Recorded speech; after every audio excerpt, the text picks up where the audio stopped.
Bienvenue sur Entre deux bornes, le podcast qui va à la rencontre des personnes ordinaires qui font des choses extraordinaires. C'est l'idée d'aller à la rencontre des personnes que l'on croise sur les événements du coin, que l'on croise le dimanche en courant, ou bien avec qui l'on discute au quotidien sans avoir le soupçon qu'ils puissent faire des choses de ouf. Et aujourd'hui, on accueille Claude Salmon, organisateur du Ménestrel et finisher de plusieurs grandes courses, dont l'UTMB.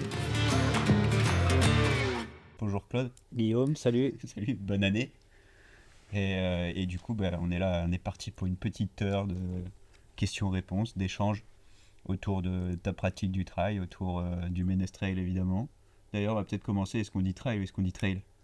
Moi j'ai jamais tranché sur la question en fait, je sais pas. Moi j'aurais tendance à dire trail. Ok, on peut rester là-dessus. Allez, on reste là-dessus, ouais. Allez, de toute façon, le Ménestrel, on dit Ménestrel. Et c'est pareil, ça n'a jamais été tranché Ménestrel. là-dessus. Mais non, c'est Ménestrel. Alors, l'idée de départ, c'est comment euh, la femme de Samuel Bourges qui organisait le Glazik, là.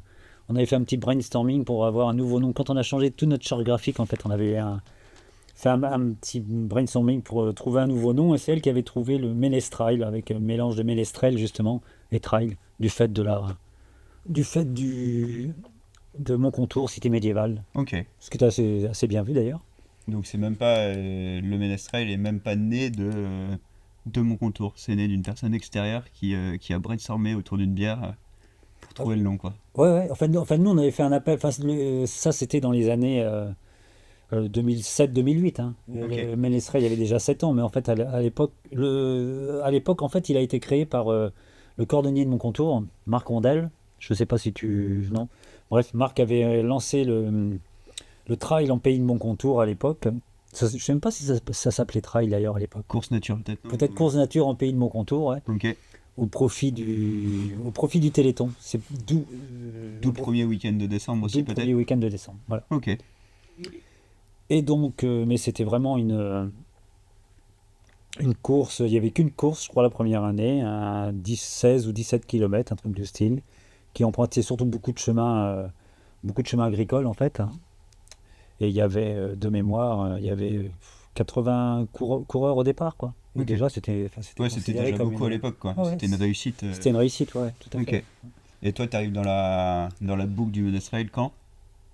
Alors, je crois que j'étais bénévole dès la deuxième année, en fait. Mais bénévole, donc sur signaleur, à Bel Air, je me rappelle, j'avais cahier comme... c'était pas permis, quoi. Comme cette année quoi. Comme cette année, par exemple, ouais. Donc Ok. j'étais bénévole, et puis de fil en aiguille, moi j'étais pote avec Marc, donc de fil en aiguille, je suis rentré un peu dans l'organisation, voilà, Global. tranquillement. Et tu Global, prends la ouais. présidence ou tu prends le lead quand ? La présidence, je sais même plus, ça fait 10 ans, 10-12 ans peut-être. Ah, ça, je crois que c'était en 2012, il me semble. Ouais. Ok. Mais déjà, les années avant, j'étais déjà euh, Beaucoup plus investi. beaucoup plus investi, surtout du jour où on a lancé la longue distance de 46 km en fait. Parce que là, c'était vraiment une idée à moi et Pierrick Chevalier, un pote à l'époque. Enfin, c'est toujours un pote, et je le vois beaucoup moins.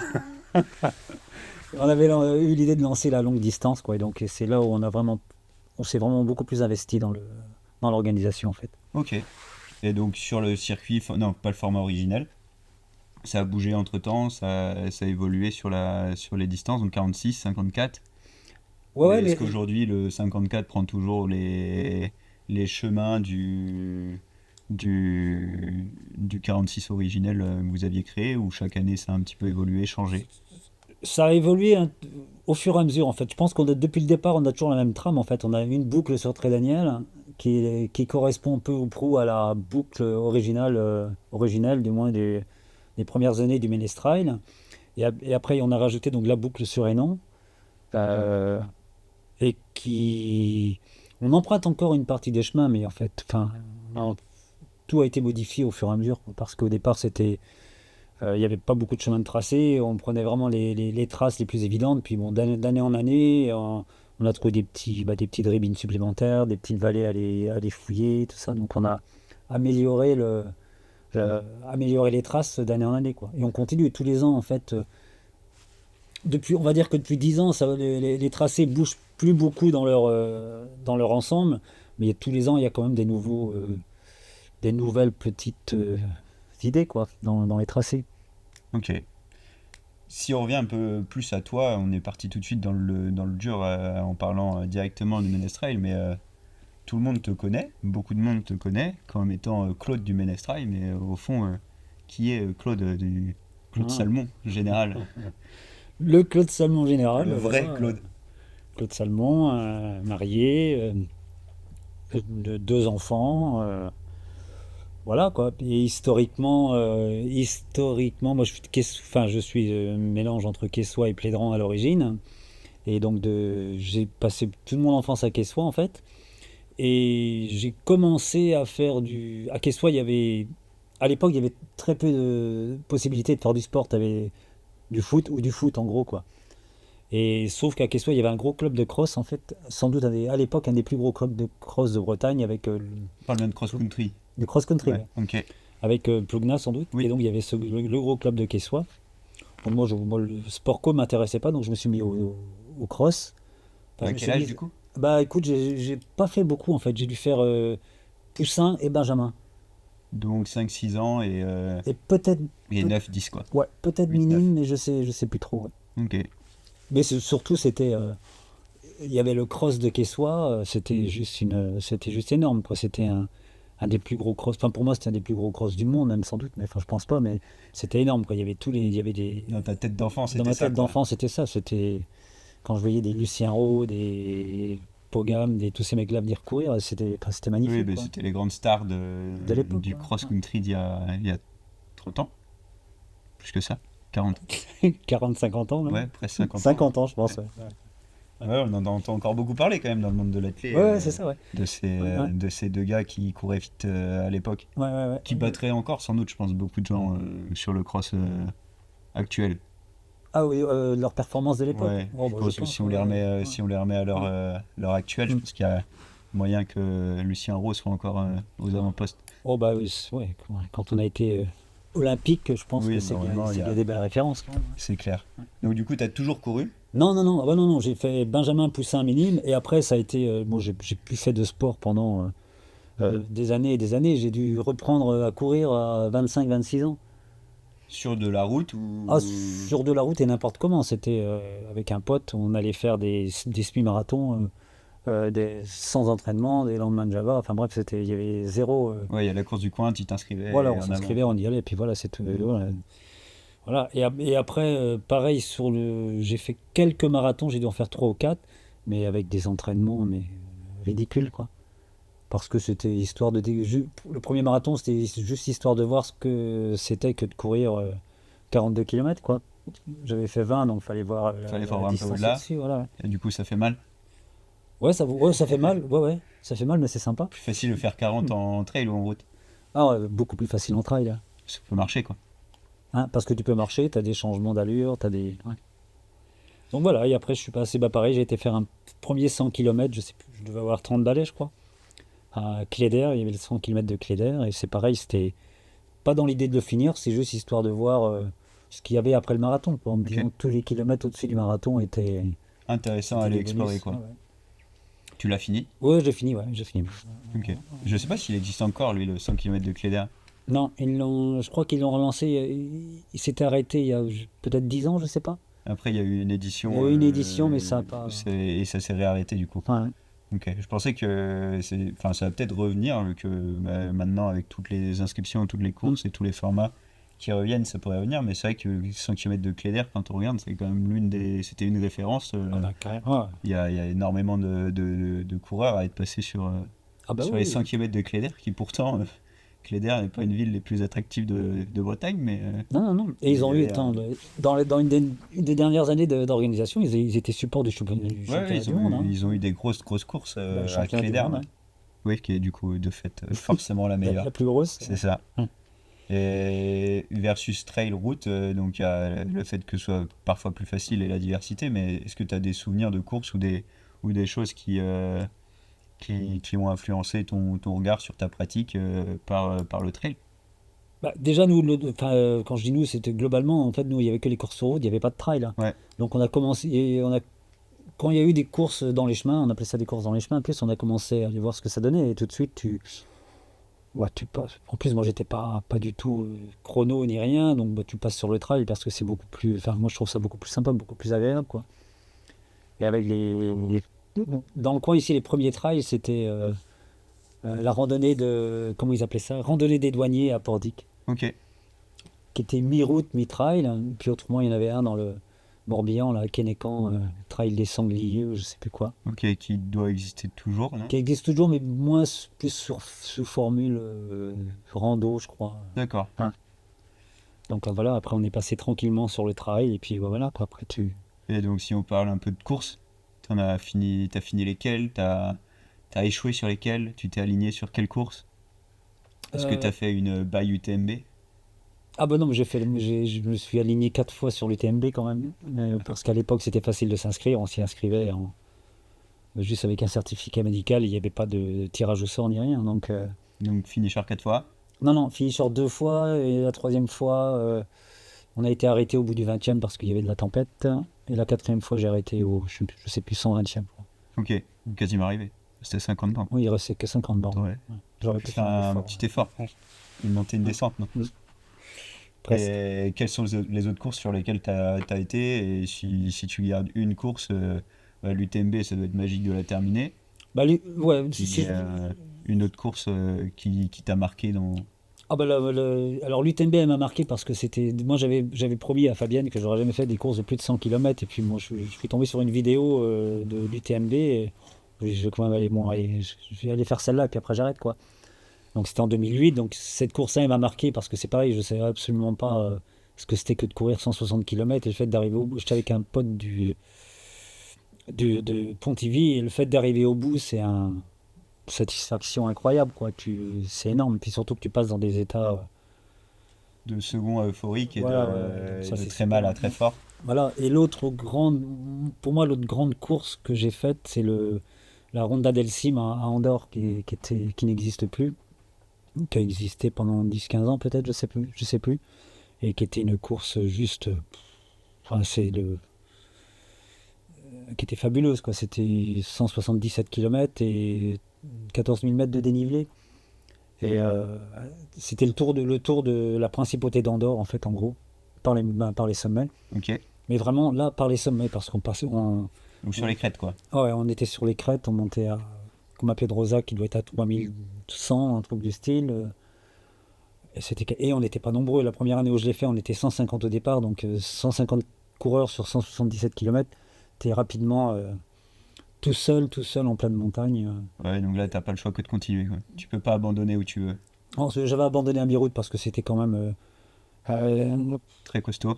Très- C'était la première fois qu'il y avait une course aussi dure dans le milieu du trail, quoi. On était 150 au départ, je crois qu'il y a eu 40 à l'arrivée, je crois. Oui. Parce que personne s'attendait à un tel chantier. Donc à la fin de la course, avec Christophe, mon pote, on s'est dit c'est n'importe quoi, de toute façon c'est un petit peu trop là, on n'y reviendra pas. Et 15 jours après, on s'appelait, on dit bon, On y retourne. on y retourne quand même pour voir. Et du coup, fini ou pas? Ouais, fini après. Ouais. Ok. Donc Bah, un échec ouais. et... Un coup d'essai, on va dire, et puis après, quand tu sais ce qui t'attend, bah, tu te dis bon, voilà. Ouais, t'as dessiné la map, t'as vu ce que Ah César ouais, donnait ouais. et t'y es retourné une deuxième fois. Et ça reste, mais moi, ça reste un des plus grands souvenirs de trail. C'est quand même un. Je crois qu'il y a, du fait qu'elle n'ait pas duré très longtemps, dans le coin, je crois que Jérôme Lucas l'a faite et il y a très peu de Bretons à l'avoir faite, mais enfin, tous les gens qui l'ont fait disent que c'était vraiment là, le sommet enfin, la course peut-être la plus dure et la plus spectaculaire qu'il y avait en France, enfin, dans les massifs français, quoi, parce que là, c'est dans Andorre, mais c'est dans le massif pyrénéen.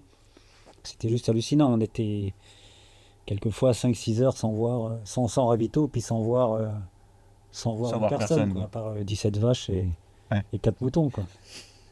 et quelques dahus, quoi. Mm. Et t'as été en Écosse aussi, non? Ah T'as oui, pas fait des courses un peu à l'étranger si, bah, avec ton fils? avec mon fils. Alors, avant d'aller avec mon fils, moi j'avais été faire le Mute dans les premières éditions du Mute. C'est pas l'Écosse, là. Non, c'est pas l'Écosse. Non, mais je crois que tu me disais celle de l'étranger. Oui, oui, Donc, bien sûr. il y avait celle du Mute il y a très longtemps. En fait, on avait été avec l'équipe féminine du Austrail Tour. Ok. Et autrement, à l'étranger, bah, j'ai été aux Canaries aussi. Et puis en Écosse cette année avec mon fils, ouais. Sur un format 80. Sur un format de 110 km. Vous finissez tous les deux. Non, moi j'ai arrêté à mi-route parce que c'est une très mauvaise idée de courir, de prendre le même départ que mon fils qui performe un peu. Quoi. performe un peu, et du coup, arrivé à mi-course, j'avais juste une envie, c'était d'aller le voir. Même un peu, c'est péjoratif, on veut dire qu'il performe quand même. Il performe. Ouais, un peu, c'est... Ouais. C'est pas très cool pour Hyacinthe. Non, il commence à bien performer. Il performe bien. Ouais. Bon, est-ce que tu as une anecdote de ta pire ou ta plus belle course, un truc, tu m'as dit que c'était la course à laquelle tu pensais, c'était à la fois la pire et la meilleure des expériences.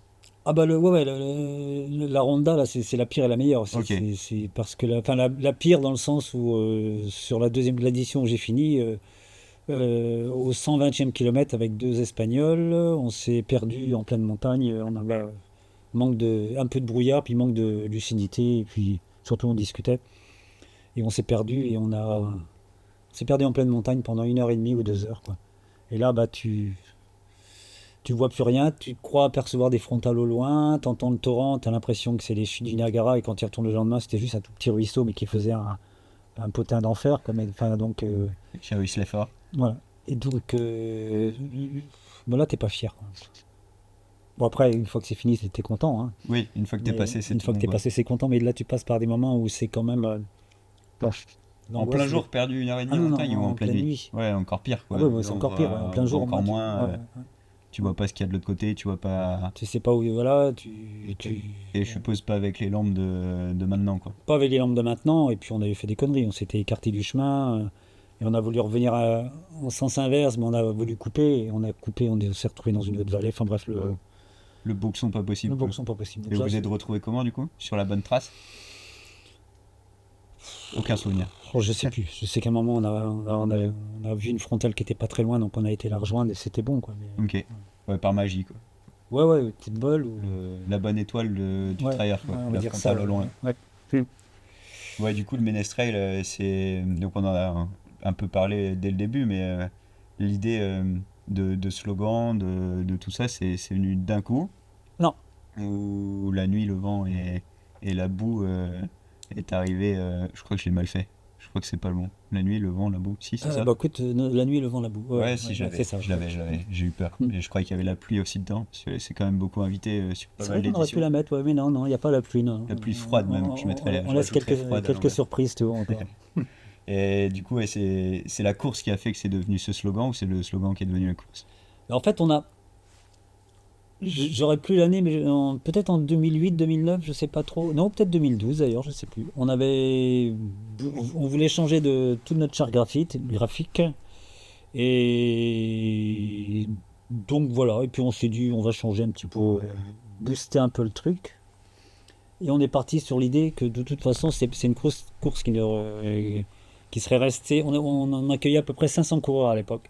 Et on s'était dit, de toute façon, c'est une course en plein hiver. Ça n'attirera jamais personne. On n'attirera jamais plus. De toute façon, on aura nos 500 personnes, c'est très bien. Puis on s'est dit, tiens, tant qu'à enfoncer le clou, on va même mettre un slogan qui dégoûte encore plus. Qui décourage bien, quoi. Donc la nuit, le vent, la boue, voilà. C'est parti comme ça. Et on a refait toute la charte graphique qui est toujours la même, hein, qu'on confiait à une agence de Caen, là, Mathieu, chez Unique, là. Et voilà, les mystères de la communication, en changeant la charte graphique, en remettant un nouveau logo, tout ça et compagnie, mais ça a boosté le... Donc c'est le changement de charte, le fait d'avoir initié un changement de charte graphique et du coup de plan de communication qui a fait que le Ménestrel est devenu énorme, ou c'est là, aussi, ça a grimpé de façon exponentielle à peu près. Ça grimpait de toute façon tranquillement depuis le début, hein. Ça grimpait tranquillement depuis le début. Puis là, quand il y a eu ce changement de charte graphique, on a mis un site internet qui ressemblait à quelque chose, et tout de suite ça a pris une dimension un peu plus importante. Et donc en 2008, vous étiez accompagné déjà de sponsors, forcément, donc les historiques sûrement. Et après, tu avais un support marque au niveau national ou pas? Je m'emmène un peu les pinceaux dans les dates. On a eu le premier gros sponsor. North Face, c'était le premier gros sponsor qu'on a eu. Ça remonte à loin, par contre. 2010. Ouais, 2010. Ouais, c'est ça. Si, parce que 2010 et 2011. Ouais. Okay. Enfin, ils sont restés plus longtemps, en fait. Ça s'est tari avec North Face parce que changement de politique au niveau de la boîte, au niveau national, je crois qu'ils se recentraient sur la montagne et un peu moins sur le trail, je crois. Puis voilà, après on a l'idée d'un partenariat, enfin tu le sais bien, hein, l'idée Oui. d'un partenariat, moi avec Moi, je le une sais, les marque. autres ne le savent pas. Non, voilà, bon. L'idée d'un partenariat avec une marque, c'est qu'il faut, moi, il faut qu'on sente que la marque est partie prenante dans le projet. Donc déjà qu'il y a un échange physique avec le représentant et que ça se passe bien, quoi. Et donc du temps de North Face, c'était avec j'ai pu me rappeler de son prénom, DJ, avec DJ. Il y avait vraiment un très bon échange, donc on a travaillé avec lui. Après, on a erré un peu, on a eu Red Light, Kraft ensuite. Kraft un peu aussi, ouais. Mais bon, on sans vraiment avoir de communicants, avec personne avec qui communiquer. Et donc après, on est passé chez Scott, hein, par ton intermédiaire. Celui de Nico et ensuite le mien. Ouais, par l'intermédiaire de Nico, d'accord, et toi. Et là, bon voilà, bah, avec Scott, nous, ça marche parce qu'il y a de très bons échanges avec les responsables Scott au niveau France. Et donc Et ça dès marche la comme ça. première année, ils sont venus avec une grosse armada aussi. Oui, voilà, ouais, ouais. Ils sont venus aider beaucoup. Dès le premier contact, on a senti que que ça se passait bien, quoi. On va pas aller.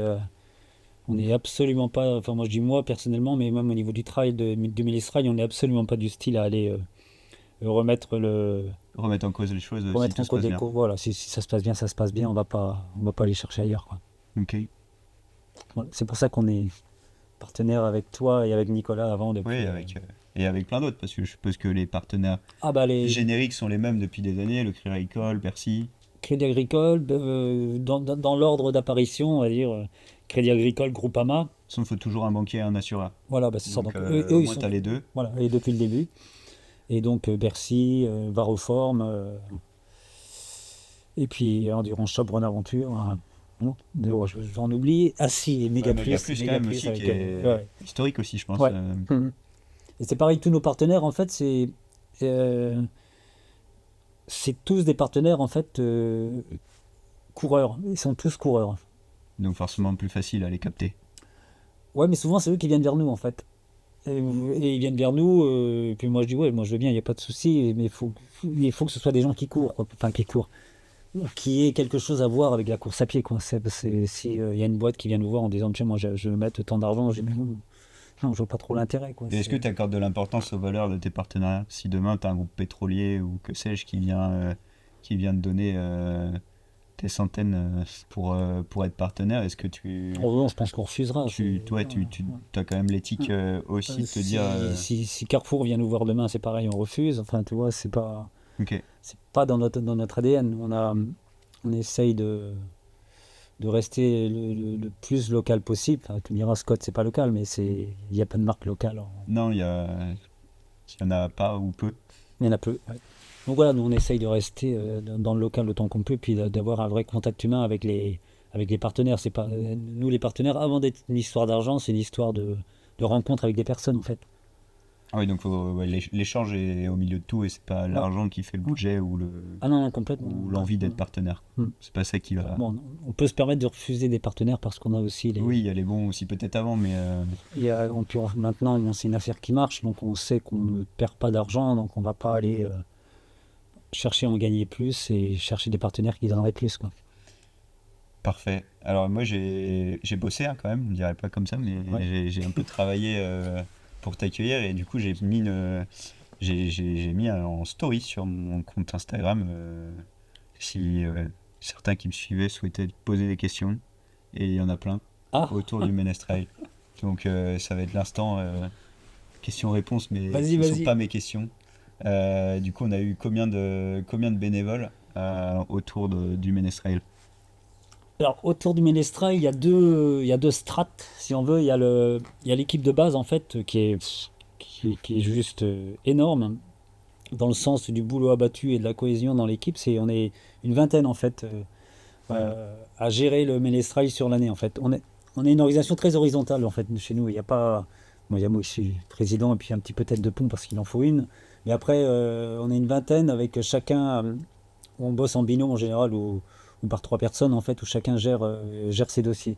Et ça, c'est vraiment l'équipe de base sur laquelle Mais tout repose. ça représente combien 20 personnes. Ouais, 20 personnes. 20, 22, je crois qu'il y a eu deux autres personnes, deux personnes à rentrer en plus cette année là, dont ton beau-père. Oui, l'icône, Voilà. iconique.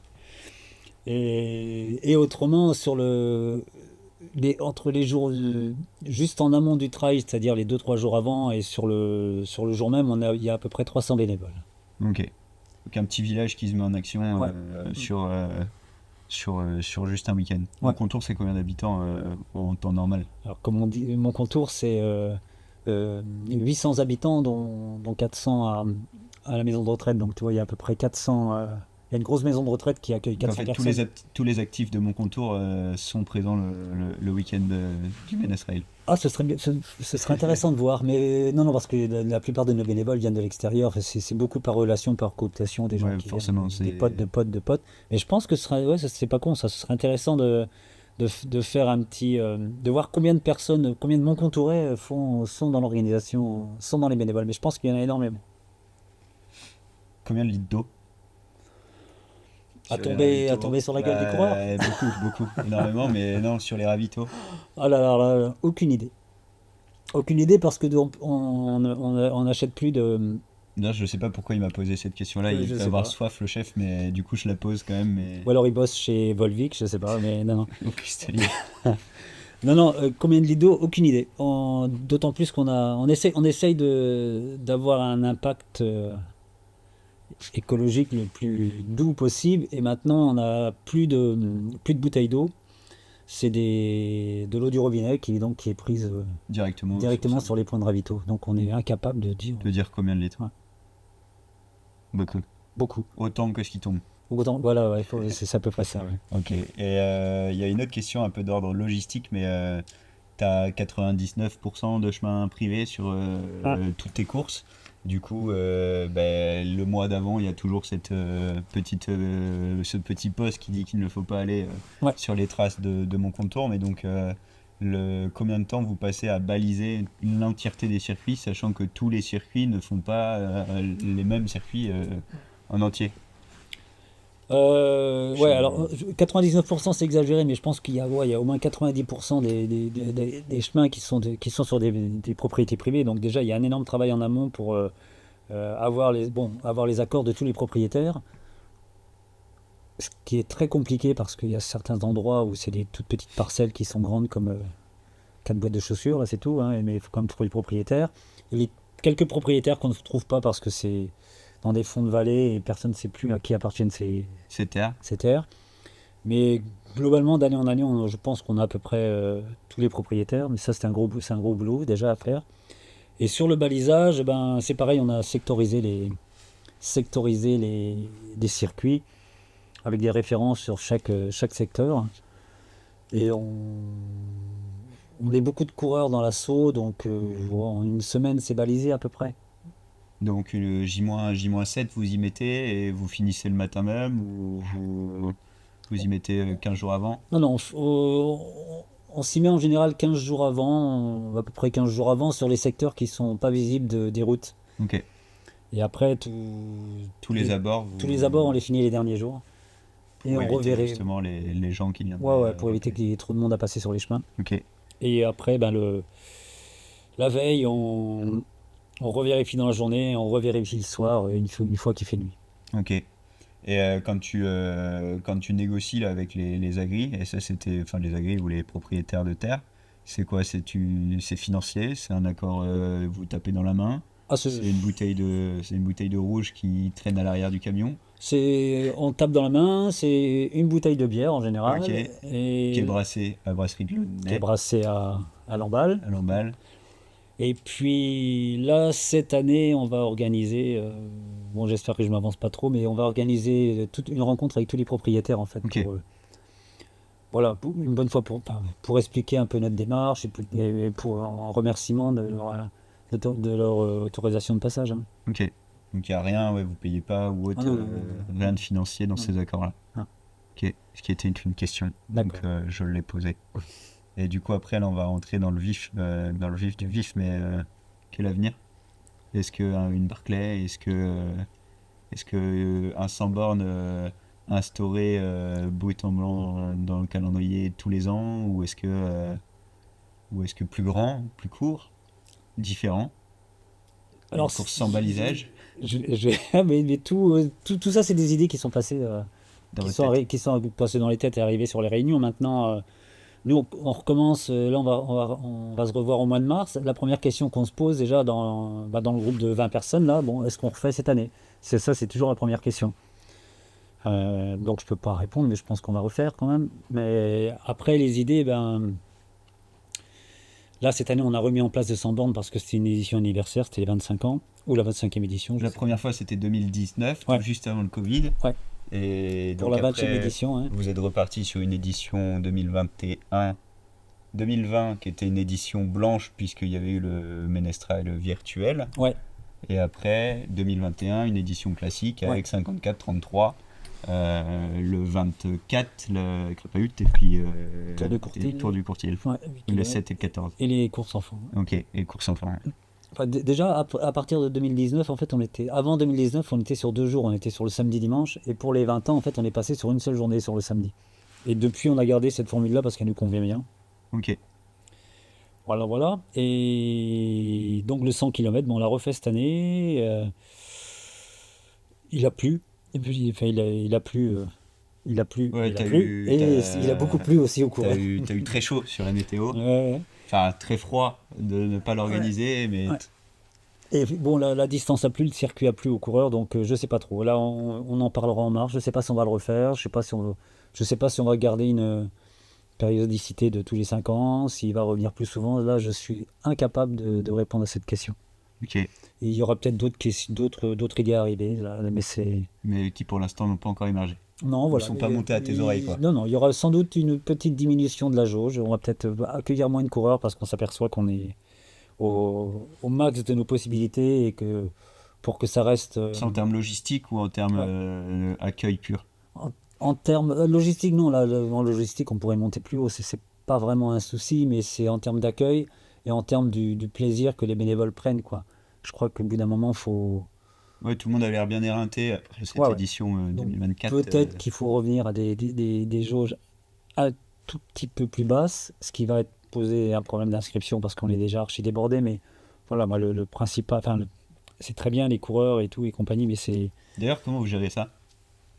Le fait d'avoir aujourd'hui, on voit de plus en plus de courses qui sont complètes en 7 minutes. Je crois que Mm. pour toi, c'était 7 minutes. Ouais.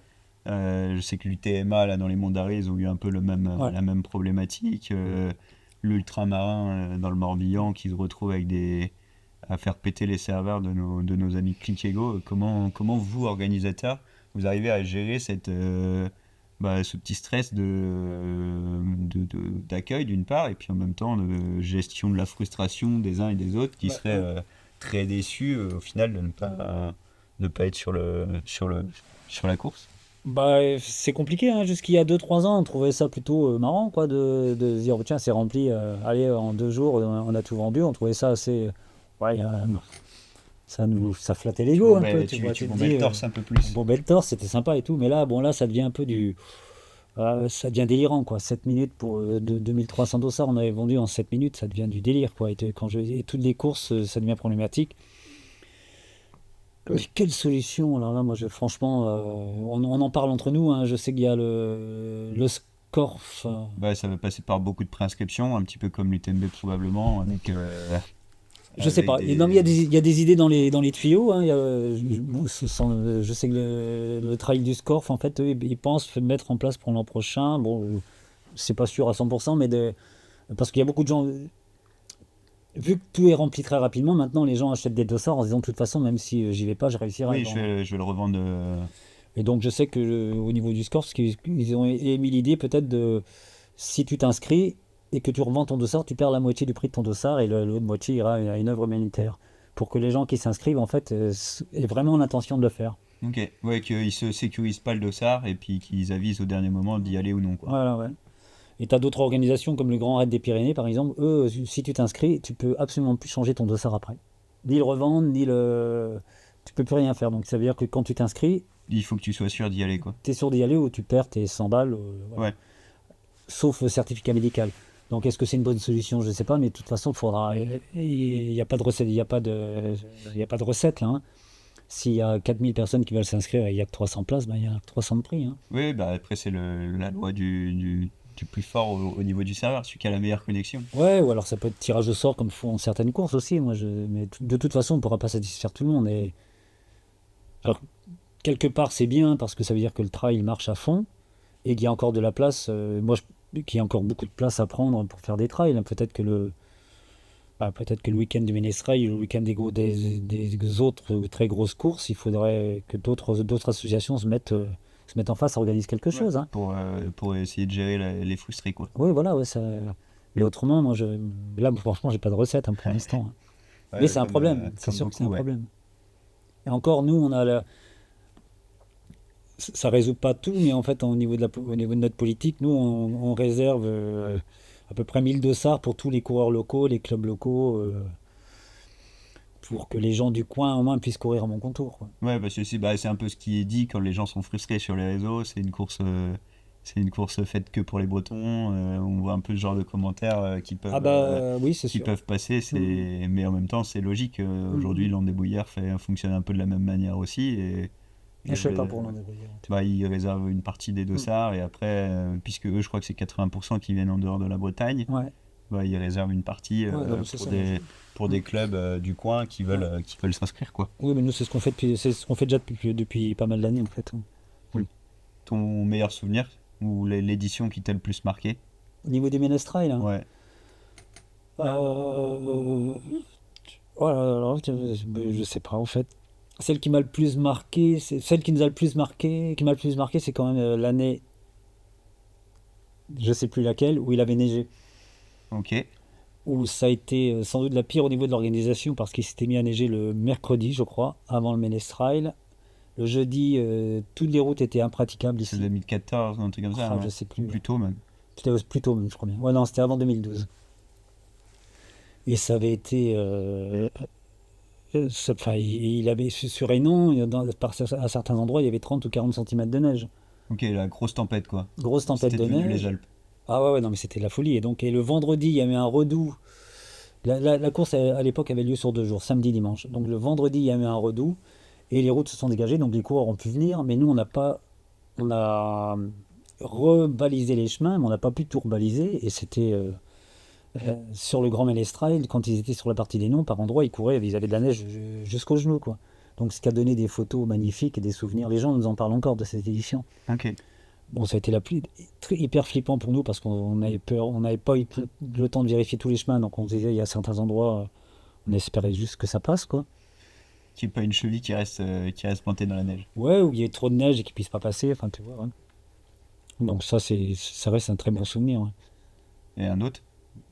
Un autre, cette année. Cette année avec la bataille avec.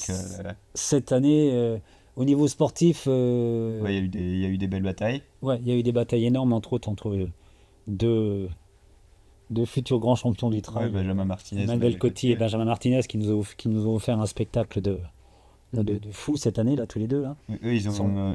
Benjamin Martinez craque très proche de la ligne en plus, dans les derniers kilomètres. Et ils ont fait 54 bornes ensemble. Ouais. Et 54 bornes, c'est pas en balade de santé, la pluie et les bouts du beau temps, quoi. C'était vraiment à s'envoyer des taquets à longueur de temps. Et ça, moi, j'ai suivi ça de la course, c'était vraiment juste magnifique à voir, quoi. Et c'était une édition très particulière parce qu'on était sous le coup d'une annulation pendant tout du vendredi soir au samedi soir. On était sous le coup d'une annulation. On est resté en contact permanent avec la préfecture pour gérer ça, quoi. Et c'est toi qui prends la décision d'y aller? Alors, du moins, on était en réunion téléphonique le vendredi soir avec la préfecture qui nous ont dit, la préfecture nous a dit, le responsable du cabinet de crise nous a dit que ça allait peut-être être annulé, quoi. Et nous, on a déroulé un peu notre système de sécurité et tout ce qu'on mettait en place. Et à 22h30, je crois, on a eu l'autorisation de prendre tous les départs, mais sous notre expertise, c'est-à-dire que si on estimait que les conditions étaient remplies, on pouvait faire partir les coureurs. Si on avait un doute, on rappelait la préfecture pour en discuter avec eux. Okay. Ce qu'on a fait sur toutes les courses le samedi, quoi. Donc avant tous les départs, petit coup de téléphone ou... Pas avant tous, parce que pour certains, ça roulait, quoi. Le 20 km, ça roulait, ça allait sur Bel Air. On avait des infos de Bel Air où ça soufflait, mais c'était assez tranquille quand même, quoi. Ok. C'est surtout à 17h, moi j'ai rappelé la préfecture parce qu'on sentait que ça montait un petit peu. Juste après les courses enfants, quoi. Juste après les courses enfants, ouais.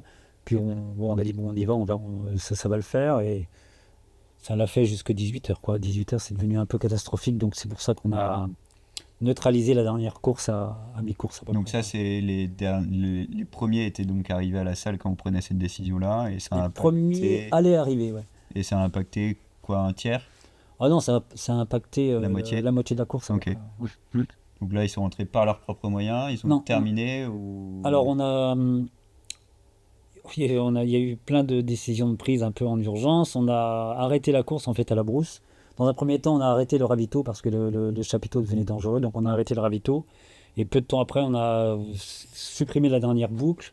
Et juste après, en fait, on a décidé de neutraliser la course et de faire rentrer les coureurs par groupe, accompagnés d'un bénévole par des chemins sécurisés, pas des chemins où il n'y avait pas de grands arbres, et des chemins et des petites routes où il n'y avait pas trop de circulation. Ok. Donc ils ont fini sur une course sur route, quoi. Certains. Ouais. Sur route À ou défaut. sur chemin d'exploitation. Voilà. Ok. Pas trop de déçus parmi ceux qui... ouais. Certains ont salué le fait d'avoir arrêté, Ouais, ouais. d'autres ont critiqué, ou grosso modo, tout s'est plutôt très bien passé. Il y a toujours un petit 5% de personnes qui ne sont pas très contentes. Moi, j'ai bien comprendre, hein, quand tu as pris ton inscription, tu t'es entraîné. En plus, avoir son inscription à mon contour, c'est pas simple. Oui, on vient de le dire. Je viens de le dire. Et se faire arrêter à mi-course, moi, je comprends que ce soit pas drôle, hein, c'est clair. Hein, mais non, globalement, les gens nous ont dit, non, vous avez bien fait. Il y a même des gens qui nous ont dit, on était quand même pas très fiers dans les bois là. Donc, c'est qu'il était grand temps d'arrêter. Ok, donc sage décision de la part de tout le monde. Oui, oui, complètement. Et salué par la préfecture sûrement, Oui, bah qui oui. n'hésiteront pas à vous faire confiance si une autre fois se pose la question. Quoi. Je pense même qu'on va même peut-être faire une réunion avec la préfecture pour parler justement de mettre à plat notre gestion de crise, un peu voir Ok. ce qui a été bien, ce qui n'a pas été bien, et peut-être en tirer des idées pour le futur. futur, et peut-être même pour d'autres organisations, tu vois, d'avoir un petit protocole Crise. crise. Parce qu'en fait, on s'aperçoit quand même que changement climatique ou pas, c'est de plus en plus fréquent qu'il y ait des gros problématiques. phénomènes, On a eu les météo. au gifre au printemps, qui a Ouais, été ouais. tragique, mais Ouais. au-delà, il y a pas le Mercantour qui a été annulé ou raboté. Il y a eu pas Ouais, mal voilà, de c'est ça. courses, Donc peut-être vaut mieux surtout pour les grosses. Quand c'est des courses de 10, 15 km, ça va, mais quand on arrive à des courses où les coureurs sont partis pendant 5-6 heures, il faut. Oui, où la lucidité n'est plus forcément celle d'un coureur de 10 bornes, quoi. Voilà, donc faut avoir, je pense, des solutions de repli en cas de dégradation météo, quoi. Ok, donc ça serait quoi? Ce serait un livret qui pourrait être remis. Moi, je sais pas, non. Non, t'as pas été plus loin que l'idée de faire juste une réunion avec la préfecture. Ouais, voilà, c'est ça, ouais, histoire de Remettre à plat tout, voilà, quoi. ouais. Ok. Voilà. C'est-à-dire aujourd'hui de la communauté un peu trail par là qui évolue énormément. Moi j'étais bluffé de voir que beaucoup de coureurs, cette année en tout cas au Ménestra, il y avait beaucoup de jeunes qui se sont lancés sur les courses. Donc c'est cool parce que la jeunesse bouge. Mm.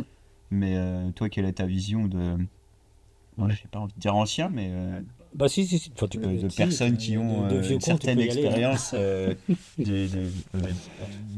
du trail dans sa globalité. Oh bah je pense que le trail a pris surtout le trail, je pense qu'il a pris un tournant. Enfin, tout le monde n'est peut-être pas d'accord avec ça, je sais pas. Moi, c'est mon idée. Un peu après 2009, après les deux victoires de Kilian Jornet là, sur l'UTMB, où c'était un mec de 20 ans qui vient gagner une course de 160 bornes, alors qu'en principe, c'était des mecs de plus de 40 ans qui gagnaient, quoi. C'était inconcevable qu'un jeune puisse gagner ce genre de course, quoi.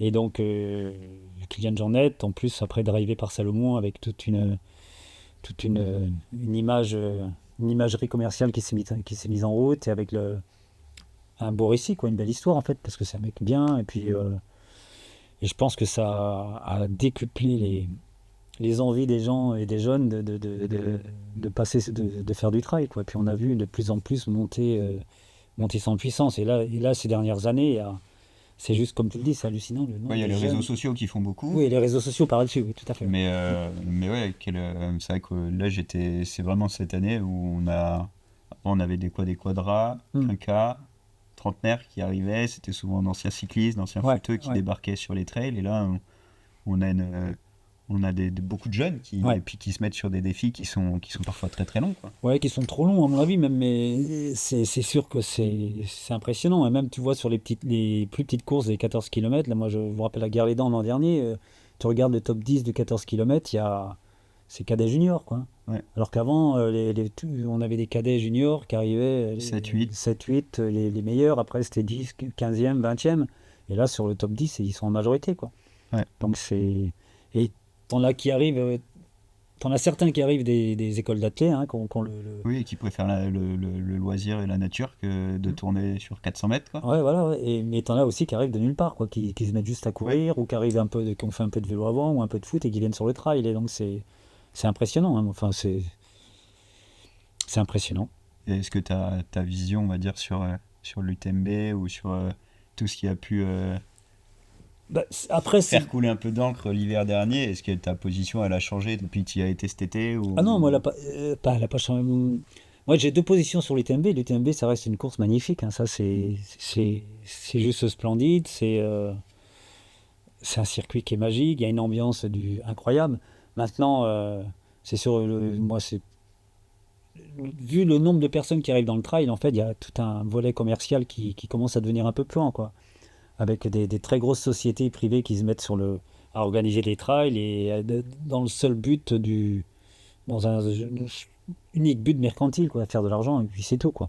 Et je pense que l'UTMB Group est tombé là-dedans, et quand on voit le prix de leurs inscriptions maintenant, c'est juste du délire, et ils savent, Je sais même pas combien est l'inscription pour un UTMB. je crois que c'est 450 Ok. maintenant.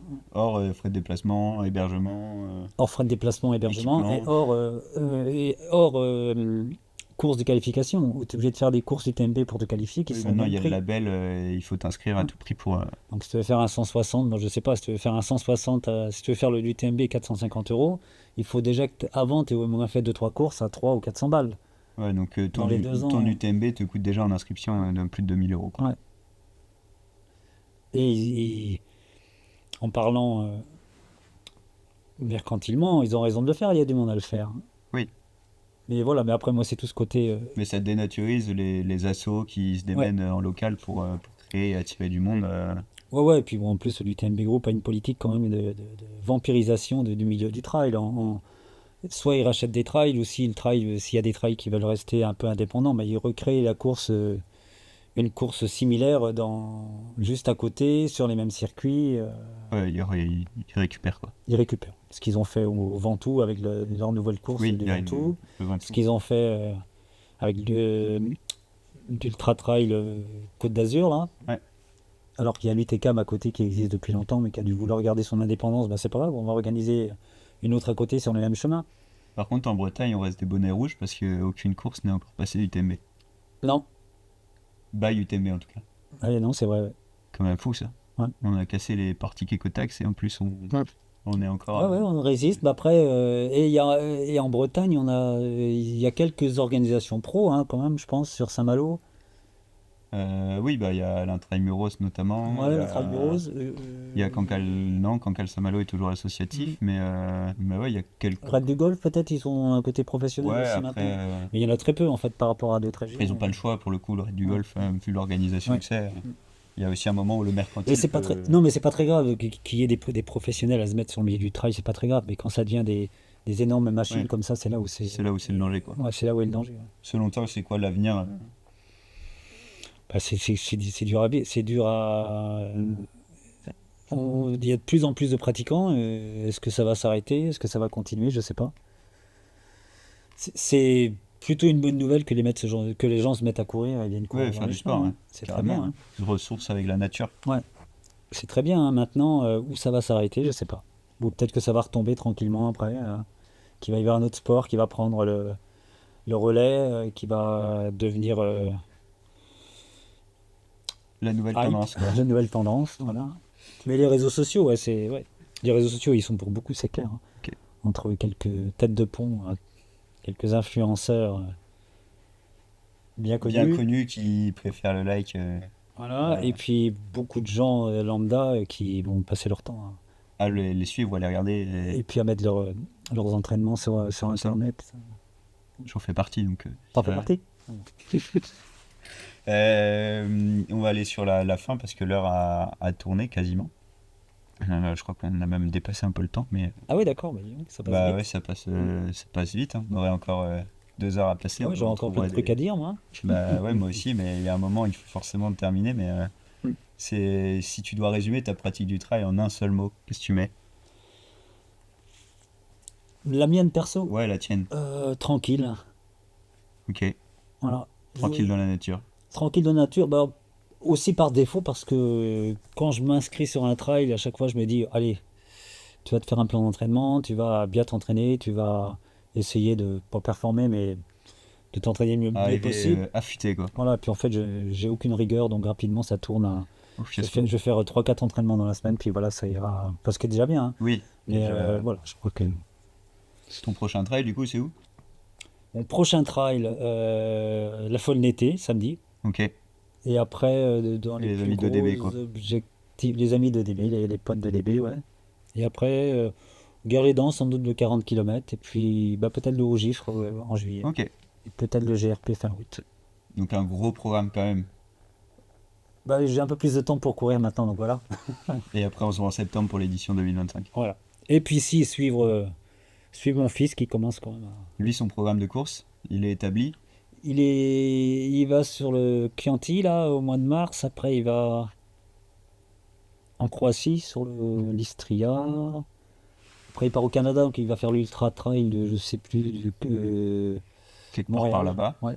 Et en principe, la CCC fin août. Ok. Donc lui, il va sur l'UTMB. Ouais, il veut faire l'UTMB. Ça l'a chauffé de voir tout le monde Bah ouais, à ouais, ouais, Chamonix ouais. l'été dernier. Ah ouais, on y était l'été dernier. Il travaille à Chamonix, donc moi j'ai été passer la semaine là-bas avec lui.